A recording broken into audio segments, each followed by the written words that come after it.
So a real quick story on the power of our words. I'm at a Greek festival in Westwood, Massachusetts, and I was just walking over here earlier across the street from the parking lot. And I was walking behind a father and a son. The father's a little bit older, the son probably ballpark about 19, 20 years old. And I was about 15 feet behind them. And as we were coming over to the festival, the father, on a couple of occasions, was yelling at his son to tie his shoes. Tie your shoes, you look like a bum. That's exactly the word he used a couple times. And at first, when I first heard him say it, I'm thinking like he's kind of razzing, joking with his son to, and I'm assuming, by the way, that it was his son. It certainly looked that way. And I'm assuming he's joking with him. You know, come on, tie your shoes, you look like a bum. But it turns out he wasn't joking because he said it a few times. And it was very clear as I got a little closer that he wasn't kidding. He was very serious. And I only thought to myself, you know, number one, I don't like to delve too often into communication within a family. It's not my area of expertise. And it's also, I don't believe, my place to judge how family members, close family members, talk to each other in certain ways. It's just not an area that I'm comfortable doing a lot in. But I occasionally allude to communication that helps all of our relationships, personal and family included.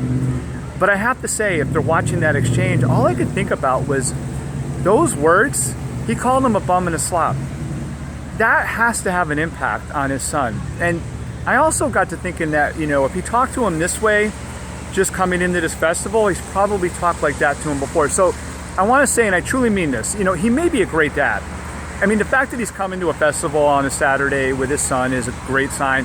It's not for me to judge what kind of a father he is, but I will throw out there, you know, the power of our words can never be underestimated or overlooked. I mean, that probably has a big effect. If he's calling his son a bum, how is that going to make his son feel? So this is just a reminder. It's not for me to judge this guy, although I wasn't impressed that he did that.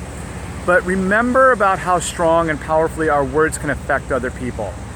That's all I wanted to share after seeing that. That's what it told me. It's like our words, I mean, he could just say, hey, you know, tie your shoes. Come on, let's go. You can look better. Tie your shoes. I want you to have a good time. But instead, he called him a slob and a bum 2 and I think 3 times. And very serious. He was not kidding around. I just think, you know, we need to be mindful of the words that we use when we share those with people because it's going to have an impact. And words like that can have a really negative impact, especially on somebody's self-esteem. So food for thought on that one. If you have a thought on that, feel free, you know, chime in. If you disagree with me for talking about or thinking about or judging, you know, this father's actions, feel free to share. That's what I took from that experience. And I think we need to be mindful of the words we use. See you later.